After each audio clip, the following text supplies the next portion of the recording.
নবীজি সাল্লাল্লাহু আলাইহি ওয়াসাল্লাম বলেন, ইন্না ফিল জান্নাতি বাবান ইউকালু লাহুর রায়্যান। জান্নাতের মধ্যে একটা দরজা আছে যেটার নাম হলো রায়্যান। এটা স্পেশাল ভাবে শুধুমাত্র রোজাদারদের জন্য। নবীজি জানায়া দেন, ওই জান্নাতের গেট থেকে ফেরেশতারা ডাকবে, ফাআইনাস সাইমুন, কোথায় রোজাদারেরা, কোথায় রোজাদারেরা? শুধুমাত্র রোজাদারদের জন্য স্পেশালিটি। নবীজি বলেন, এইভাবে জান্নাতের দরজা থেকে রোজাদারদেরকে আহ্বান করা হবে। এইবার যখন রোজাদারেরা ওই জান্নাতের গেট দিয়ে ঢুকে যাবে, দরজা আটকায় দেওয়া হবে, আর কাউকে এই জান্নাতে ঢুকতে দেওয়া হবে না। ওয়া ইন্নামা তুওয়াফাউনা উজুরাকুম ইয়াওমাল কিয়ামাহ ফামান যুহজিহা আনিন নার ওয়া উদখিলাল জান্নাতা ফাকাদ ফাজ। আল্লাহ রাব্বুল আলামিন বলেন, কিয়ামতের দিন মানুষকে তার দুনিয়ার কর্মের পূর্ণ প্রতিদান দেওয়া হবে। ফামান যুহজিহা আনিন নার, যাকে জাহান্নাম থেকে বাঁচানো হবে, আগুন থেকে বাঁচানো হবে। ওয়া উদখিলাল জান্নাতা ফাকাদ ফাজ, জান্নাতে প্রবেশ করানো হবে, আগুন থেকে বাঁচানো হবে। আল্লাহ তাআলা বলেন, ফাকাদ ফাজ, সে সফল হয়ে যাবে। তার মানে যে জান্নাতি সে সফল, যে জাহান্নামী সে ব্যর্থ। কারণ দুনিয়ার মধ্যে মানুষের আমলের প্রতিদান আল্লাহ তাআলা কিয়ামতের ময়দানে দিবে। দুনিয়ার মধ্যে যারা নেক আমল করবে, ঈমানের সাথে থাকবে, তারা তো জান্নাতি। যারা এগুলোর সাথে নাই তারা জাহান্নামী। আল্লাহ তাআলা ব্যাপক কথাগুলোকে সংক্ষিপ্ত সারে আমাদেরকে জানায় দেন, কারা জাহান্নামী, কাদের আবাসস্থল হবে জাহান্নাম। আল্লাহ তাআলা বলেন, ফাআম্মা মান তাগা ওয়া আসারাল হায়াতাদ দুনিয়া ফাইন্নাল জাহিমা হিয়াল মাওয়া।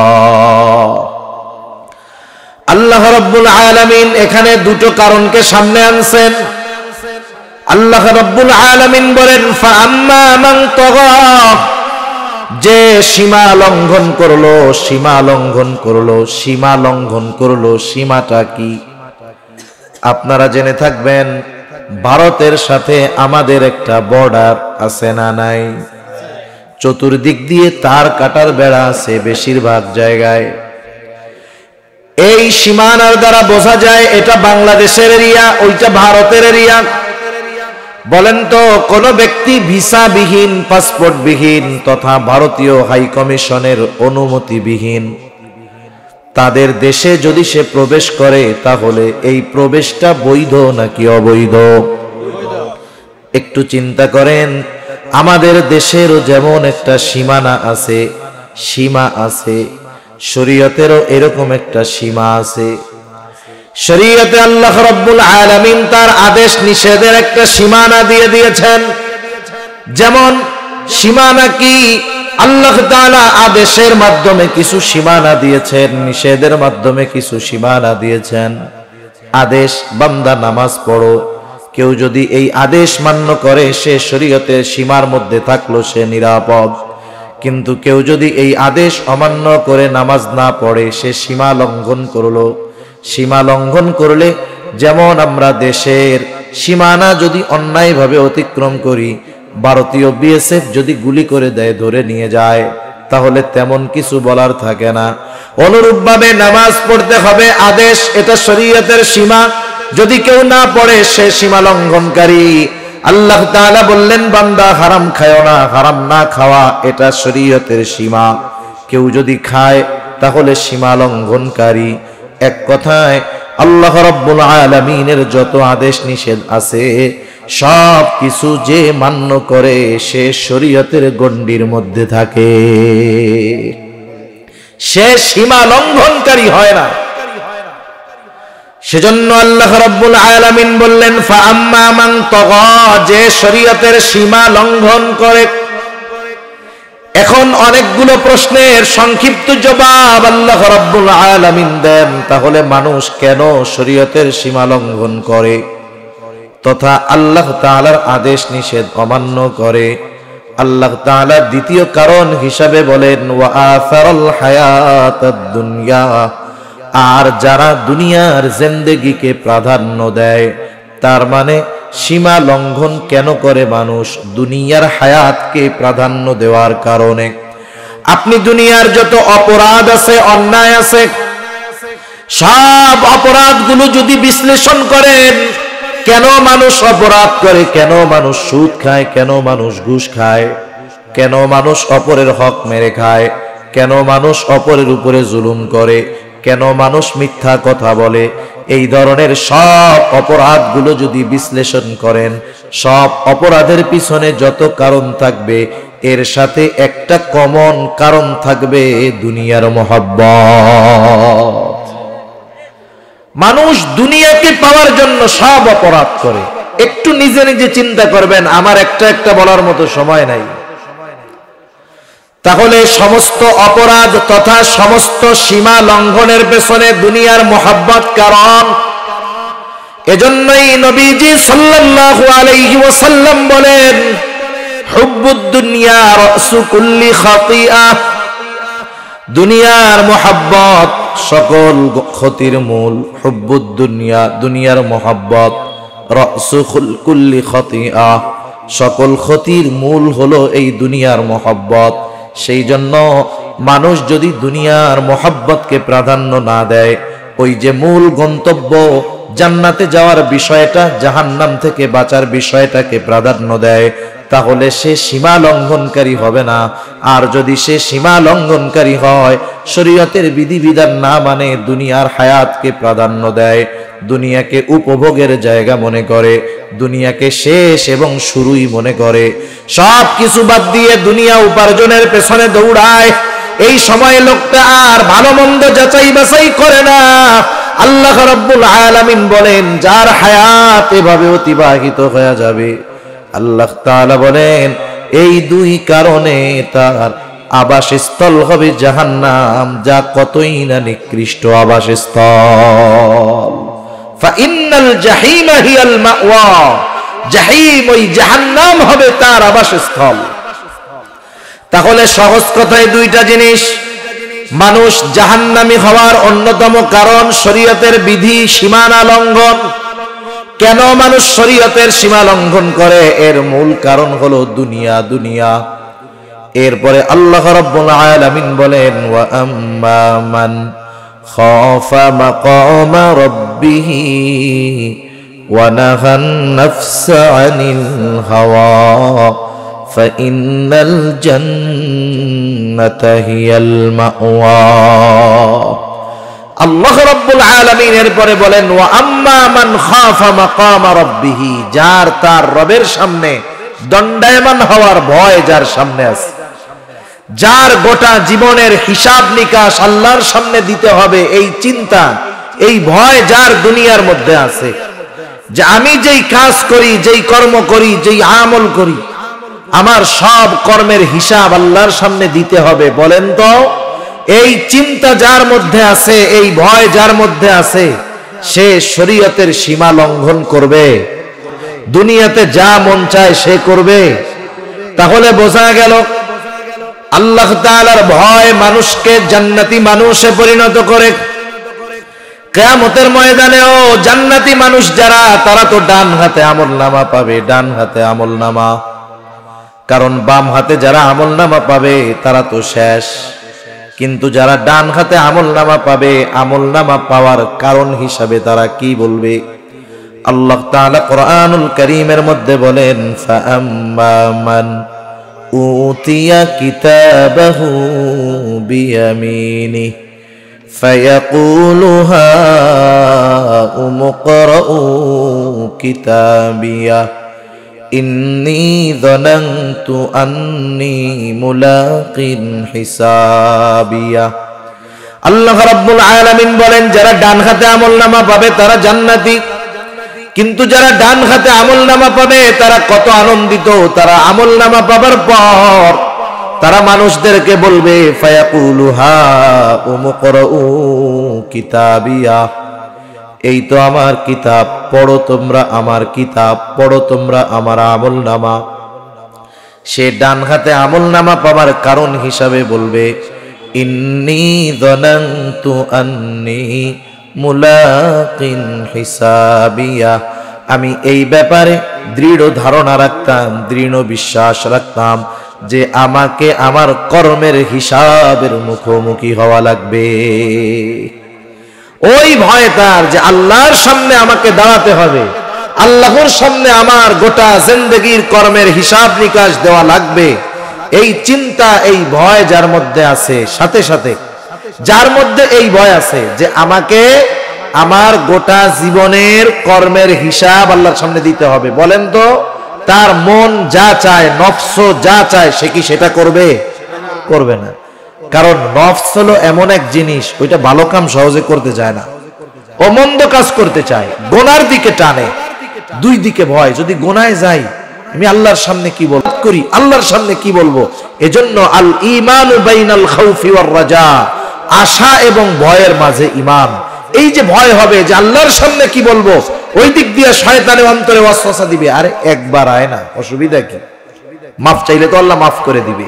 কিন্তু না, সে আল্লাহর সামনে দণ্ডায়মান হওয়াকে প্রাধান্য দিবে। মন যা চাইবে, চাইতে পারে অনেক কিছু, কিন্তু সে আল্লাহর ভয়ে করবে না। মনে করেন অনেক সময় অনেক জিনিস আছে আমাদের সামনে, দেখতে মন চায়, ধরতে মন চায়, নিতে মন চায়। ওই দিক দিয়ে যদি বলা হয় যে তুমি ওইটা ধরতে পারবা, নিতে পারবা, কিন্তু টাচ করলেই গুলি তোমার গায়ে লাগবে, ধরলেই গুলি গায়ে লাগবে, বলেন তো ওইটা তো ধরতে মন চায়, ধরলে কি লাগবে? ধরবেন আপনি? মন তো চাইতেছে, ধরবেন না কেন? কারণ ধরলে কি আসবে? আঘাত আসবে। এই বিষয়টাই মনে রাখতে হবে। মন বহুত কিছু চাইতে পারে, কিন্তু মনের চাওয়া অনুযায়ী কিছু করা যাবে না। চিন্তা করতে হবে, আমাকে আল্লাহর সামনে দাঁড়াতে হবে। এ কথাই বলতেছে আল্লাহ তাআলা, ওয়া আম্মা মান খাফা মাকামা রাব্বিহ, যে তার রবের সামনে দণ্ডায়মান হওয়াকে ভয় করে, ওয়া নাহান নাফসা আনিল হাওয়া, আর মন যা চায় তা করে না, বরং আল্লাহ যা চায় সেটা করে, ফা ইন্নাল জান্নাতা হিয়াল মাওয়া, তার আবাসস্থল হবে জান্নাত। সেজন্য এক নম্বরে আমরা যদি জান্নাতি হতে চাই, আল্লাহর সামনে দণ্ডায়মান হওয়াকে ভয় করতে হবে। হাজারো বিষয় আমার আপনার সামনে আসতে পারে, কিন্তু চিন্তা করতে হবে আল্লাহর ভয়, আল্লাহর ভয়। এক যুবকের ঘটনা আমি আপনাদের শুনাই। কিতাবের নাম হলো মান আশা বাদাল মাউত, লিখছেন প্রসিদ্ধ মুহাদ্দিস আবু বকর ইবনে আবিদ দুনিয়া। তিনি এই কিতাবের মধ্যে একটা যুবকের ঘটনা বর্ণনা করেছেন। সেই যুবক হযরত ওমর রাদিয়াল্লাহু তাআলা আনহুর সময়ের যুবক। যুবকটা হযরত ওমর রাদিয়াল্লাহু তাআলা আনহুর কাছে সব সময় থাকতো, কাছে বসতো, পাশে বসতো। ওই যুবকের ছিল একটাই আপনজন, তার বাবা। তার বাবা বাড়িতে থাকতো। সে বাবার যা কিছু প্রয়োজন, সব কিছু প্রয়োজন মিটায়া সে আবার মসজিদে নববীর মধ্যে অবস্থান করত। এই যুবক যখন বাসা থেকে মসজিদে নববীতে আসা যাওয়া করত, ওমরের দরবারে আসত। আসার পথে পথিমধ্যে একজন সুন্দরী দুশ্চরিত্রা নারী তাকে ডিস্টার্ব করত। ওই নারী ওই যুবকটাকে কাছে পাওয়ার জন্য খুব কামনা করত, আশা করত। এই যুবক তাকে পাত্তাই দিত না। এভাবে চলতেছে দুনিয়া। হঠাৎ করে একদিন যুবক ওই মহিলার ফাঁদে পড়ে গেল, শয়তানের ধোকায়। যুবকটা যখন ঘরের মধ্যে চলে গেল, অন্দর মহলে মহিলা নিয়ে গেল। এইবার মহিলার আজকে আনন্দের দিন, এতদিনের চাওয়া পাওয়া পূর্ণ হওয়ার মতো অবস্থা। মহিলা তার গোলামকে ডাক দিয়া পাঠায় দিছে, বাজারে যাও, ভালো মন্দ ফল কিনে আনো, সুগন্ধি কিনে আনো। আজকে আমি আমার কাছের পছন্দের মানুষকে পেয়ে গেছি, কথা হবে, গল্প হবে। যুবকটা তো শয়তানের ধোকায় পড়ে ভিতরে ঢুকে গেছে। এইবার যখন ওই মহিলা যুবকের নিকটে আসতে গেছে, যুবকটা হঠাৎ করে অজ্ঞান হয়ে জমিনের উপরে পড়ে গেল। এইবার নড়াচড়া দেয়, কিরে খোঁজ খবর নাই, হুশ তো ফিরে না। এইবার গোলাম যখন ফিরে আসছে, যুবক তো অজ্ঞান, হুশটুস নাই, বোঝা যায় না বেঁচে আছে নাকি মারা গেছে। মহিলার অন্তরে যেই আনন্দ ছিল মুহূর্তের মধ্যে চিন্তায় পরিণত হয়ে গেছে। এইবার রাতের বেলা যুবকটাকে দুজনে ধরাধরি করে এইবার ওই যুবককে তার ঘরের সামনে শোয়ায় রাখছে, ফালায় রাখছে। প্রতিদিন এশার নামাজের পরে যুবক বাবার ঘরে আসতো, খাওয়া দাওয়া করতো, বাবার যা প্রয়োজনীয়তা সব সেরে আবার সে মসজিদে চলে যাইতো। কিন্তু আজকে তো আর বাসায় আসে না, কারণ বাসায় ঢোকার আগে শয়তানের ঢোকায় পড়ে যুবক ভিতরে চলে গেছে। এইবার বাবাও চিন্তা করতেছে কি ব্যাপার, রাত দীর্ঘ হয়, ছেলে কেন আসে না। বাবা ছেলেকে খুঁজবার জন্য যখন দরজা খুলে বাহির হয়, দেখে সামনে তার কলিজার টুকরা সন্তান অজ্ঞান হয়ে পড়ে আছে। যুবক ওই মহিলা যে তাকে ডিস্টার্ব করে কাউকে কথা বলে নাই, কেউ জানে না, অজ্ঞান হয়ে পড়ে আছে। এইবার যুবকের বাবা লোকজনকে ডাক দিয়া যুবকটারে ঘরের মধ্যে আনলো। ঘরের মধ্যে আনার পর যখন তার সামান্য হুঁশ ফিরল, মানুষেরা জিজ্ঞাসা করতেছে, হে যুবক, কি হলো, কেমন করে তুমি এই জায়গায় অজ্ঞান হয়ে পড়েছিলা, কি ঘটেছে তোমার সাথে? যুবকটা কান্না করে কিছু বলে না। দীর্ঘ সময় পর বলতেছে, এই ঘটনা, আমি তো এই মহিলার ফাঁদে পড়ে গেছি, শয়তানের ধোকায় পড়ে গেছি। কিন্তু যখন আমি মহিলার ঘরের ভিতরে নিয়ে গেল আমাকে, আমি হঠাৎ করে অজ্ঞান হয়ে গেলাম। এরপরে আমার আর কিছু মনে নাই। ওই জায়গায় একজন বিচক্ষণ বুদ্ধিমান লোক, সে যুবককে প্রশ্ন করে, যুবক, তুমি যে মহিলার ঘরের অন্দরমহলে গেলা, সেখানে সে আর তুমি ছাড়া কেউ ছিল নাকি? বলে না। তাহলে কেমন করে তুমি ওই অবস্থার থেকে ফিরে আসলা? যুবকটা বলতেছে, আমি যখন ওই মহিলার একেবারে কাছাকাছি চলে গেলাম, হঠাৎ করে আমার কোরআনুল কারীমের একটা আয়াত মনে পড়ে গেল। এইবার লোকটা বলে, কোন আয়াত? এইবার লোকটা বলতেছে, কোন আয়াত? যুবকটা বলে, আয়াতটা হলো, ইন্নাল্লাযীনা তাকাউ ইযা মাসসাহুম তাইফুম মিনাশ শাইতানি তাযাক্কারু ফাইযা হুম মুবসিরুন।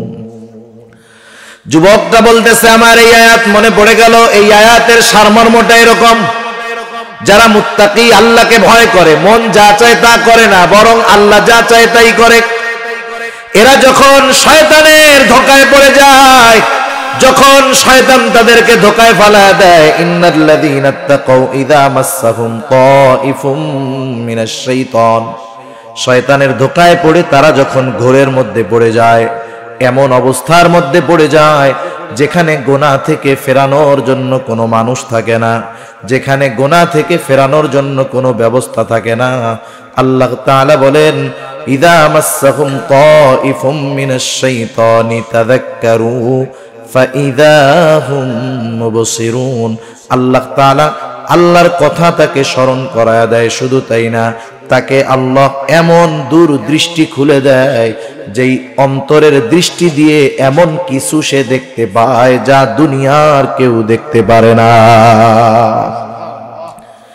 যুবকটা কথা বলে কান্না করতেছে, কান্না করতেছে, আর বাবাকে বলতেছি, বাবা, আমি যদি রাতের মাঝেই মারা যাই, আপনি ভোর হওয়ার আগেই আমার দাফন করে দিবেন।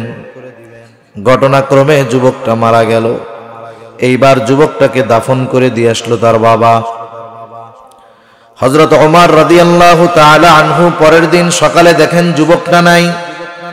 কারণ ক্লাসের মধ্যেও বিষয়টা এমন, উস্তাদ, শিক্ষক, কিছু ছাত্রর প্রতি আলাদা একটা নজর থাকে।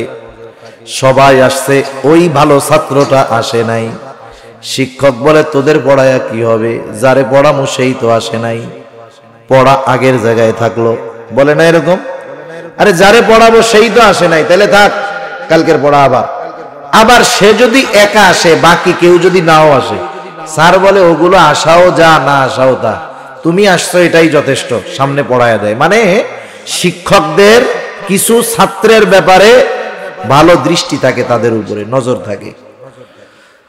স্বাভাবিকভাবে যুবক মানুষ যদি নেককার হয়, ভালো হয়, পরহেজগার হয়, এলাকার মানুষও তাকে মহব্বত করে, ভালোবাসে, মানুষের নেক নজরে সে থাকে। হযরত ওমর রাদিয়াল্লাহু তাআলা আনহু যুবকটাকে খোঁজে, কোথায় যুবক? উপস্থিত লোকজন বলতেছে, খলিফা গতকাল রাত্রে বাড়িতে গেছে, এখনো ফিরে আসে নাই। হযরত ওমর বললেন, তার বাড়িতে কে আছে? বলে, বৃদ্ধ বাবা। বলে, যাও একটু খোঁজ খবর নিয়ে আসো, দেখো কোনো বিপদ আপদ হলো কিনা। এইবার কয়েকজন ওই বৃদ্ধের বাড়িতে গেল, যায় দরজায় টোকা দিল। ওই যুবকের বাবা দরজাটা খুলে দিল, জিজ্ঞাসা করে, আপনার ছেলেটা কোথায়?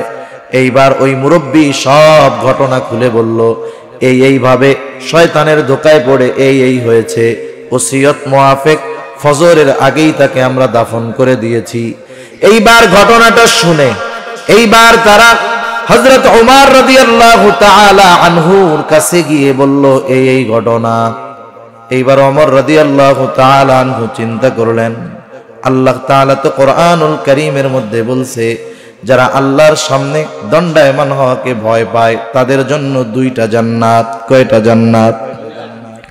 তাদের জন্য তো দুইটা জান্নাত। ওয়ালিমান খাফা মাকামা রাব্বিহি জান্নাতান, যারা আল্লাহর সামনে দণ্ডায়মান হওয়াকে ভয় পায় তাদের জন্য দুটো জান্নাত। এইবার হযরত ওমর রাদিয়াল্লাহু তাআলা আনহু তিনি চিন্তা করতেছেন, এই যুবক আল্লাহর ভয়ে এত কাছে গিয়েও গুনার থেকে ফিরে আসছে, একটু জানতে মন চায় যে সে কি এই দুই জান্নাতের মালিকানা পেল কিনা। হযরত ওমর সাধারণ কোনো মানুষ নয়, এ তো এই ওমর যিনি মসজিদে নববীর মেম্বারে বসে ওই 1000 মাইল দূরে থাকা সৈন্যদেরকে দিক নির্দেশনা দেয়। হাজার হাজার মাইল দূরে সৈন্যবাহিনী, হযরত ওমর রাদিয়াল্লাহু তাআলা আনহু মসজিদে নববীর মেম্বারে দাঁড়ানো, তিনি খুতবা দিচ্ছেন। সৈন্যবাহিনী 1000 মাইল দূরে দাঁড়ানো, মুসলিম সৈন্যবাহিনীর অপোজিটে কাফের সৈন্যবাহিনী আসতেছে। হযরত ওমর খুতবার মধ্যে হঠাৎ করে বললেন, ইয়া সারিআতাল জাবাল, এই পাহাড়ের ওই পাশে সৈন্য আছে, কিন্তু বাহিনী আছে কোথায়? 1000 মাইল বেশি হবে দূরে, উনি আছেন মসজিদে নববীতে। এই ওমরের নজর এমন নজর, 1000 মাইল দূরের বিষয় আল্লাহ তাআলা তার সামনে নিয়ে আসছে। এই ওমরের গলার আওয়াজ এমন আওয়াজ 1000 মাইল দূরে পৌঁছায় গেছে। ওই সেনাবাহিনীর যিনি প্রধান ছিলেন তিনি ছিলেন 1000 মাইল দূরে, কিন্তু ওমর রাদিয়াল্লাহু তাআলা আনহুর এই নির্দেশ তিনি 1000 মাইল দূর থেকে স্পষ্ট শুনতে পেয়েছে। সুবহানাল্লাহ। উনি আসার পরে জিজ্ঞাসা করতেছে যে, ওমর এরকম বলছিল, ইয়া সারিয়াতাল জাবাল, তুমি কি শুনছিলা? বলে, হ্যাঁ, আমরা তো অপ্রস্তুত, সৈন্য কোন দিক দিয়ে আসতেছে বুঝতে পারি নাই। হঠাৎ করে খলিফাতুল মুসলিমের আওয়াজ আমার কানে আসলো, পেছনে তাকায় দেখি সৈন্যবাহিনী আসতেছে। আল্লাহু আকবার। এ তো সেই ওমর যার গলার আওয়াজ 1000 মাইল দূর থেকে শোনা যায়। এই তো সেই ওমর যার চিঠি পেয়ে শুকিয়ে যাওয়া নীলনদ পুনরায় প্রবাহিত শুরু হয়। সেই ওমর বলতেছে, চলো আমরা যুবকের কবরের কাছে যাব। যুবকের কবরের কাছে গিয়ে হযরত ওমর যুবককে প্রশ্ন করতেছে, যুবক আছে কবরের মধ্যে, প্রশ্ন করতেছে যুবক, আল্লাহ তাআলা তো বলছে, ওয়ালিমান খাফা মাকামা রাব্বিহি জান্নাতান, যারা আল্লাহর সামনে দণ্ডায়মান হওয়াকে ভয় করে তাদের জন্য দুটো জান্নাত। আমার প্রশ্ন হলো, তুমি কি এই জান্নাতের মালিকানা পেয়েছো কিনা? এইবার ওমর এই প্রশ্ন করার পর সব নিশ্চুপ নীরবতা। সকলে চিন্তা করতেছে ওমরের মাথাটা খারাপ হয়ে গেল নাকি, কবরের মানুষ কথা বলবে কেমনে? সবাই চুপ, নিশ্চুপ নীরবতা। হঠাৎ করে সবাই স্পষ্ট আওয়াজ শুনতে পায়, বলতেছে, ও ওমর, আমার আল্লাহ আমাকে এই দুই জান্নাতের মালিকানা দিয়ে দিয়েছে। সেজন্য আমি বলেছিলাম, আল্লাহ তাআলা বললেন, ওয়া আম্মা মান খাফা মাকামা রাব্বিহি ওয়া নাহান নাফসা আনিল হাওয়া, যারা আল্লাহর সামনে দণ্ডায়মান হওয়াকে ভয় করে আর মন যা চায় তা করে না, আল্লাহ তাআলা বলেন ফাইন্নাল জান্নাতা হিয়াল মাওয়া, তাদের আবাসস্থল হলো জান্নাত। জান্নাত জাহান্নামের অস্তিত্ব আছে এ ব্যাপারে কারো সন্দেহ আছে? কারণ জান্নাত জাহান্নাম দর্শন করে এসেছেন এমন ব্যক্তি যিনি গোটা জিন্দেগিতে কোনোদিন মিথ্যা কথা বলেন নাই। রাসূল আকরাম সাল্লাল্লাহু আলাইহি ওয়াসাল্লামকে আল্লাহ তাআলা দুনিয়া থেকে জান্নাত জাহান্নাম দেখাইছেন। রাসূলুল্লাহ সাল্লাল্লাহু আলাইহি ওয়াসাল্লাম নামাজে দাঁড়ায় গেছেন সাহাবাদেরকে নিয়ে, সূর্যগ্রহণের নামাজ অথবা সালাতুল ইস্তিসকা, বৃষ্টি প্রার্থনার নামাজ। নবীজি নামাজের মধ্যে দাঁড়ায় গেছেন, নামাজ চলতেছে। হঠাৎ করে নবীজি নামাজের স্থান থেকে সামনের দিকে আগায় গেলেন, হাতটা বাড়াইলেন, আবার হাতটা পেছনের দিকে নিয়ে আসলেন। একটু পরে উনি আবার একটু পেছনের দিকে আসলেন, আবার সামনে জায়গা মতো গিয়ে দাঁড়াইলেন। নামাজের পরে নবীজিকে প্রশ্ন করা হলো, ইয়া রাসূলুল্লাহ, আপনি নামাজের মধ্যে একবার সামনে গেলেন আর একবার পেছনে আসলেন, কারণটা কি? এইবার নবীজি বললেন, শোনো, যখন আমি নামাজের মধ্যে ছিলাম, প্রথমে যখন সামনে গেলাম, আল্লাহ তাআলা জান্নাতটাকে আমার সামনে তুলে ধরছে, আর আমি দেখতে পেলাম জান্নাতের একটা আঙ্গুরের থোকা জ্বলতেছে। আমি চিন্তা করলাম সেখান থেকে একটা আঙ্গুর এনে তোমাদেরকে খাওয়াই। আবার হাতটা সরায় আনলাম, চিন্তা করলাম, এজন্য আমি পেছনের দিকে সরে আসলাম। মোট কথা হলো, দুনিয়ার জমিন থেকে আল্লাহ তাআলা আমার আপনার নবীকে জান্নাত দেখায় আনছেন, জাহান্নাম দেখায় দিয়েছেন। সাথে সাথে আল্লাহ রাব্বুল আলামিন আমার আপনার নবীকে মেরাজে নিয়ে জান্নাত এবং জাহান্নামের সব অবস্থা আল্লাহ তাআলা দেখায় আনছে। সেজন্য আমরাও জান্নাতে যেতে চাই, আমরাও জাহান্নাম থেকে বাঁচতে চাই। আমি জান্নাতের নাজ নেয়ামতের বর্ণনাও বলবো না, জাহান্নামের কষ্টের কথাও বলবো না। শুধু এগুলো পাওয়ার জন্য কি করণীয়, বাঁচার জন্য কি করণীয়, আমি দু চারটা কথা বলে শেষ করে দিব। জান্নাত যদি পেতে চাই কি করণীয়? জান্নাত যদি চাই আমরা, হাদিসের মধ্যে আসছে নবীজি সাল্লাল্লাহু আলাইহি ওয়াসাল্লাম বলেন, তোমরা আল্লাহ তাআলার কাছে জান্নাতুল ফেরদাউস চাইবা, কারণ জান্নাতুল ফেরদাউস হলো স্পেশাল জান্নাত। রাসূল আকরাম সাল্লাল্লাহু আলাইহি ওয়াসাল্লাম জানায় দিয়েছেন, জান্নাতুল ফেরদাউস চাইবা। জান্নাতুল ফেরদাউস যদি চাই আমাদের কি দরকার? আল্লাহ তাআলা বলেন, ইন্নাল্লাযীনা আমানু ওয়া আমিলুস সালিহাত কানাত লাহুম জান্নাতুল ফিরদাউসি নুজুলা। জান্নাত পাওয়ার জন্য দুটো জিনিস দরকার। এক নাম্বার ঈমান দরকার, শিরিক মুক্ত ঈমান। দুই নাম্বার দরকার আমলে সালেহ, তথা ওই আমল যেই আমল একমাত্র আল্লাহর জন্য করা হয়, এই আমল দরকার। এটা হতে পারে নামাজ, এটা হতে পারে রোজা, এটা হতে পারে যাকাত। সেজন্য প্রত্যেকটা নেক আমল যেটা আল্লাহর জন্য করা হয়, এটা জান্নাতে যাওয়ার জন্য সহায়ক। যেমন সামনে অল্প কিছুদিন পর আসতেছে রমাদান মাস, রোজার মাস। রোজার মাসে যারা রোজা রাখে, এক হাদিসে নবীজি বলেন, আস-সাওমু জুন্নাতুন, রোজা হলো ঢাল, যেটা দিয়ে মানুষ জাহান্নামের আগুন থেকে বাঁচবে। শত্রুর অস্ত্রের আঘাত থেকে যেমন ঢালের মাধ্যমে মানুষ নিজেকে রক্ষা করে, রোজাদার রোজার মাধ্যমে জাহান্নামের আগুন থেকে নিজেকে বাঁচাতে পারবে।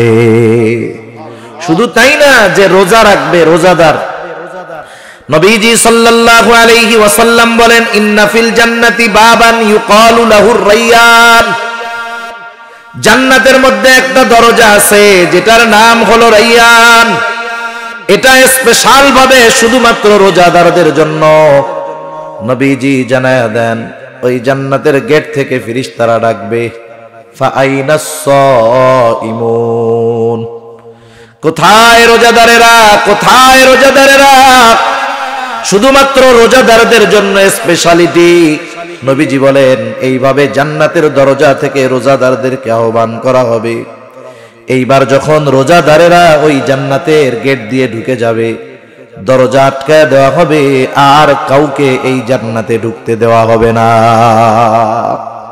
তাহলে আমি যে কথা সোজা বলতে চাচ্ছি যে আমাদের ঈমানকে পরিশুদ্ধ করা, সাথে সাথে নেক আমল করা, নামাজ, রোজা, হজ, যাকাত, যত ভালো কাজ আছে সব ভালো কাজগুলা হলো জান্নাতে যাওয়ার পাথেও। মনে রাখবেন, মানুষের কিন্তু ভালো কাজ করার জন্য নফস সায় দেয় না, কিন্তু নফস যদি বলে আরে ফজরের নামাজে উঠা কষ্ট করে নামাজ পড়বি, আর একটু শুয়ে থাক, নফসে তো এটা বলবে, কিন্তু আমি কি নফসের তাবেদারি করব না আল্লাহর হুকুম মানব? নফসের সাথে লড়াই করতে হবে আমাদের। তাহলে কি হবে? জান্নাতে যাওয়া সহজ হবে। এবার জাহান্নাম থেকে বাঁচার জন্য কি করণীয়? হায় হায়, জাহান্নাম তো কঠিন এক জায়গা। মানুষ মৃত্যুর পরে, হাদিসের মধ্যে আসছে, কারো কবর হয় জান্নাতের বাগান, কারো কবর হয় জাহান্নামের গর্ত। কারো কবর হয় জাহান্নামের গর্ত, কারো কবর হয় জান্নাতের বাগান। যার কবর জান্নাতের বাগান হবে সে মনে করবে এটাই মনে হয় জান্নাত, খুশির ঠেলায় মনে করবে আমি তো জান্নাতে চলে আসছি। এবার ফেরেশতা এসে বলবে আরে না মিয়া, এটা জান্নাত না, তোমার আসল অবস্থান স্থল জান্নাত, সেটা তো তুমি আরো পরে পাবা, কিয়ামত কায়েম হবে, এরপরে তোমাকে তোমার আসল ঠিকানায় দেওয়া হবে। আর তুমি যেটা দেখতেছো এটা জান্নাতের তুলনায় কিছুই নাই। অথচ সে মনে করতেছিল জান্নাত, কারণ এর চাইতে নেয়ামতের কিছু আর হতে পারে না। আবার কারো কারো কবর হবে জাহান্নামের গর্ত, কারো কবর হবে জাহান্নামের গর্ত, সে মনে করবে এটাই মনে হয় জাহান্নাম। তাকে জানানো হবে না তোমার আসল আবাসস্থল তো এটা নয়, জাহান্নামের শাস্তির তুলনায় তোমার কবরের এই শাস্তি কিছুই না। এইবার ওই লোকটা বলবে আল্লাহ আপনি কিয়ামত কায়েম কইরেন না, আপনি বিলম্ব করেন। শুধু তাই না, এই যার কবরে আযাব হচ্ছে সেও তো কিয়ামতের ময়দানে উঠবে, উঠবে না? কিয়ামতের ময়দানে উঠে কিয়ামতের ময়দানের অবস্থা দেখে সে কবরে আযাবের কথা ভুলে যাবে। একটার চাইতে আরেকটা কঠিন, একটার চাইতে আরেকটা কঠিন। সে যখন হাসরের ময়দানে উঠবে মনে করবে আমি কবরের মধ্যে ঘুমায়াছিলাম। এজন্য কি বলবে জানেন? মাম বাআসানা মিন মারকাদিনা, কে আমাদেরকে আমাদের অবস্থান স্থল থেকে জাগায়া দিল। আপনি জাগায় দেন কারে? যে ঘুমায় আছে তারই না উঠায়া দেন।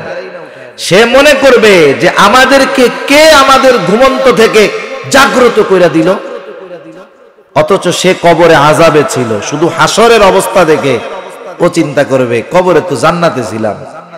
এইবার হাসরের যেই অবস্থা, ওই অবস্থা সহ্য করতে পারবে না, বলবে আল্লাহ যা হয় হোক, আপনি বিচার কইরা জান্নাত দেন, জাহান্নাম দেন, যা হয় হোক, এই হাসরের ময়দানের চাইতে কষ্টকর আর কিছু হতে পারে না। ও মনে করবে ওইটা কষ্টের, কিন্তু জাহান্নাম তো তার চাইতে আরো বেশি কষ্টের। ঠিক কিনা বলেন? হায় হায়, কি অবস্থা জাহান্নামের মধ্যে! সাপ বিচ্ছুর জায়গা, যেখানে মানুষ জাহান্নামের আগুনে পুড়তে পুড়তে তৃষ্ণার্ত হয়ে যাবে। ক্ষুধা লাগবে, ক্ষুধা।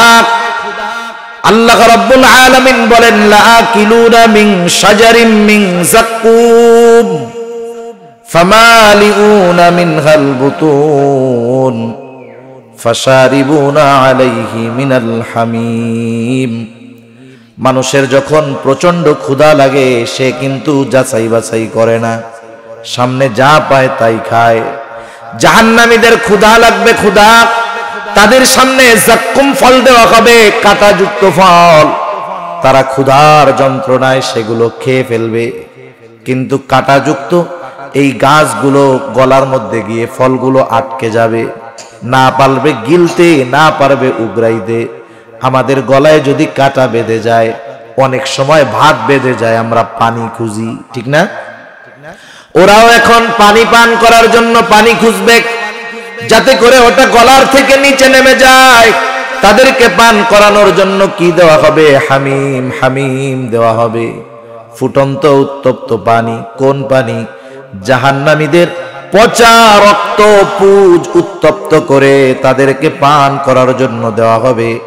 অনেক সময় দেখবেন গ্লাসের মধ্যে গরম পানি, তৃষ্ণা লাগছে, আমাদেরও ভুল হয়ে যায়, যাচাই বাছাই করি না, তৃষ্ণা নিবারণ করতে গিয়ে ওই গরম পানিটা দ্রুততার সাথে যখন গলায় ঢেলে দেই, জিহ্বা পুড়ে যায়, অনেক সময় গলার মধ্যেও ফুসকা পড়ে যায়।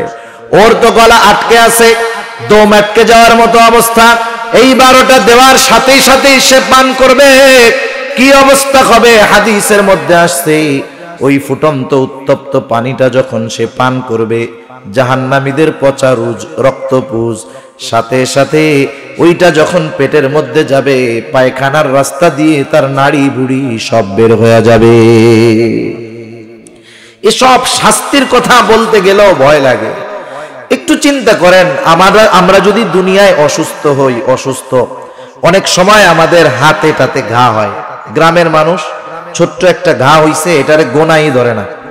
কৃষি কাজ করে যারা পরিশ্রমী মানুষ, ছোটখাটো ঘা হইলে এগুলা ওনাদের কাছে ডোন্ট কেয়ার, চিন্তা করে এটা এক সপ্তাহ পরে এমনিই চলে যাবে। ডায়াবেটিক্স যদি না থাকে কোনো টেনশন নাই, কিন্তু বেচারার ডায়াবেটিক্সও নাই, সুস্থ মানুষ, ছোট্ট একটা ঘা হইছে, এক সপ্তাহ, এক মাস, 2 মাস, 6 মাস পার হয়ে যায়, ঘাটা সারেই না।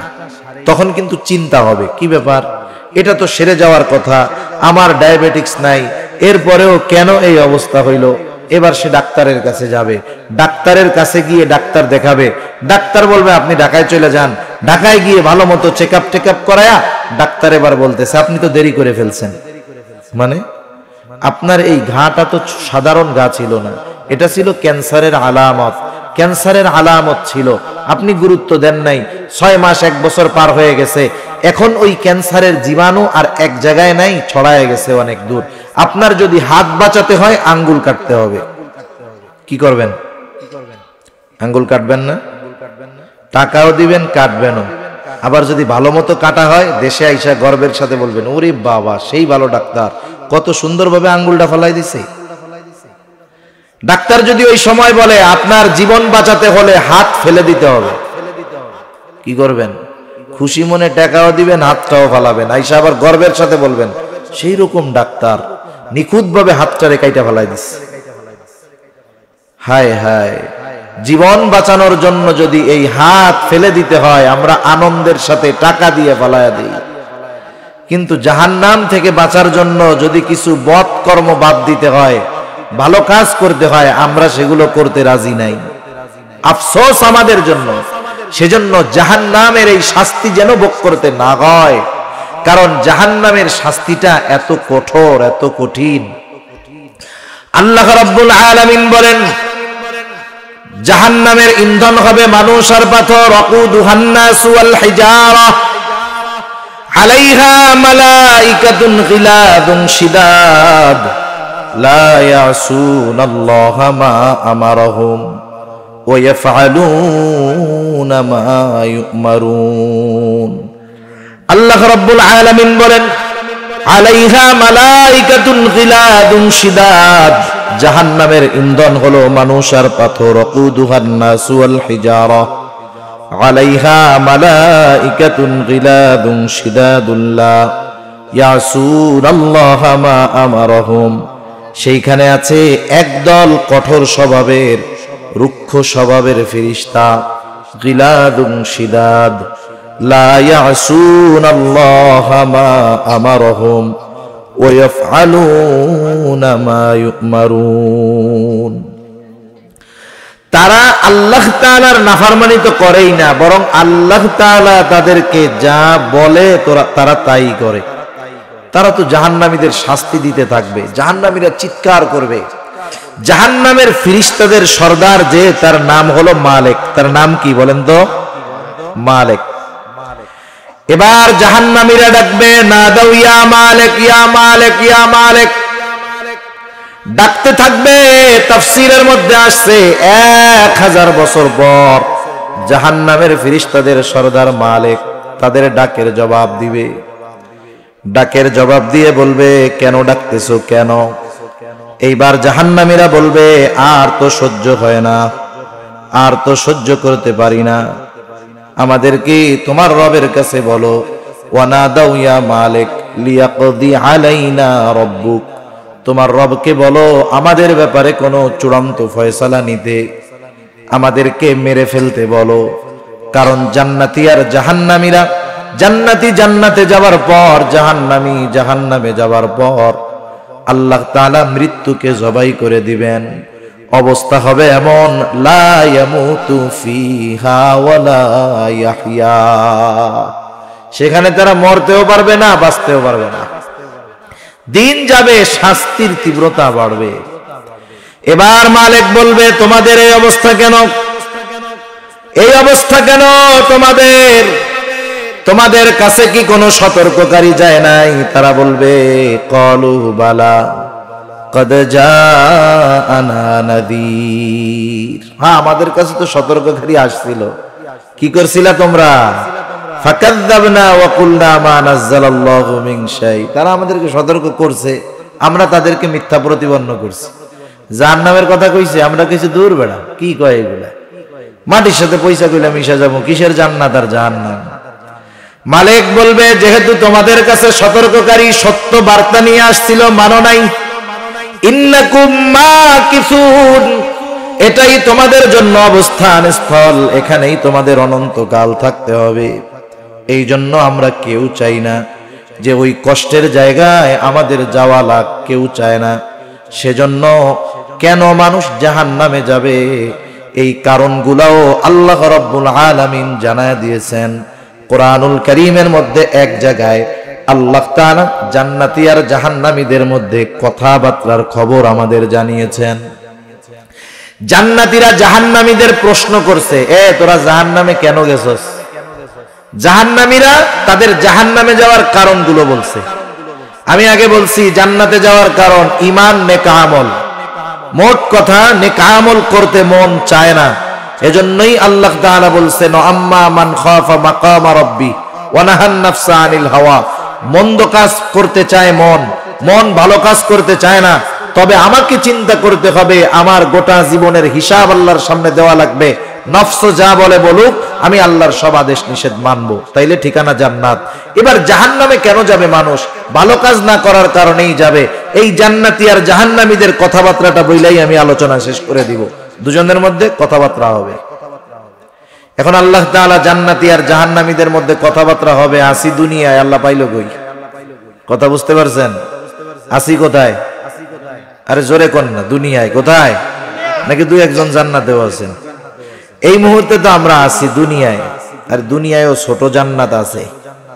তা যাই হোক, তাহলে আল্লাহ তাআলা জান্নাতি আর জাহান্নামীদের মধ্যে কথাবার্তা পাইলো কোথায়? এটা তো এই কোরআনুল কারীমের মধ্যেই আছে। আমাদেরকে আগে বুঝতে হবে যে সময় আমাদের কাছে তিন ভাগে বিভক্ত। কাল কয়টা? তিনটা, অতীতকাল, বর্তমানকাল, ভবিষ্যৎকাল। আমরা আমাদের ভবিষ্যৎ সম্পর্কে কিছু জানি না, অতীতের অল্প কিছু জানি, আর বর্তমান তো অল্প সময়ের মধ্যেই চলে যায়, অতীত হয়ে যায়। তা আল্লাহ তাআলার কাছে সময় অতীতকালও নাই, ভবিষ্যৎও নাই, সব বর্তমানকাল। আল্লাহ তাআলার কাছে সব কি? বর্তমান। আমাদের কাছে যেটা ভবিষ্যৎ হবে সেটা আল্লাহ তাআলার কাছে হয়ে গেছে, কারণ সব আল্লাহ তাআলার কাছে কি? বর্তমান। এজন্য আল্লাহ তাআলা কোরআনুল কারীমে জান্নাতি আর জাহান্নামীদের মধ্যে কথাবার্তার খবর আমাদের জানায় দিয়েছেন। জান্নাতীরা প্রশ্ন করতেছে, ফি জান্নাতি ইয়াতাসাআলুনা আনিল মুজরিমিন, জান্নাতীরা পরস্পর জাহান্নামীদেরকে জিজ্ঞাসা করবে, মা সালাকাকুম ফি সাকার, কোন জিনিস তোমাদেরকে জাহান্নামে আনলো? কোন কাজ করার কারণে তোমরা জাহান্নামে আনলা? এই আয়াতগুলোর আলোকে, এই সূরা যে আয়াতগুলো আছে, এই সূরার এই আয়াতগুলোর আলোকে জাহান্নামীরা তাদের জাহান্নামে যাওয়ার চারটা কারণ বলছে। আমরাও জাহান্নাম থেকে বাঁচার জন্য ওই চারটা বিষয় পরিত্যাগ করতে রাজি আছি। আরো জোরে বলি আছি। আরে জীবন বাঁচানোর জন্য হাত কাইটা ফেলি, জাহান্নাম থেকে বাঁচার জন্য চারটা বদ অভ্যাস বাদ দেওয়া যাবে না? কারা কারা বাদ দিব? নারায়ে তাকবীর। আরো জোরে নারায়ে তাকবীর। মাশাআল্লাহ, হাত নামাই। জাহান্নামীরা এবার বলবে, এক নাম্বার, লাম নাকু মিনাল মুসাল্লিন, আমরা জাহান্নামে আসার এক নাম্বার কারণ আমরা মুসল্লি ছিলাম না। এখন বলেন আমরা মুসল্লি হব কি হব না? জাহান্নামীরা মুসল্লি নয়, আমরা মুসল্লি হব। কারণ মুসল্লি যদি হই জান্নাতে যাওয়া সহজ, জাহান্নাম থেকে বাঁচাও সহজ। মুসল্লি হলে জান্নাতে যাওয়া সহজ, জাহান্নাম থেকে বাঁচা সহজ। কেন জানেন?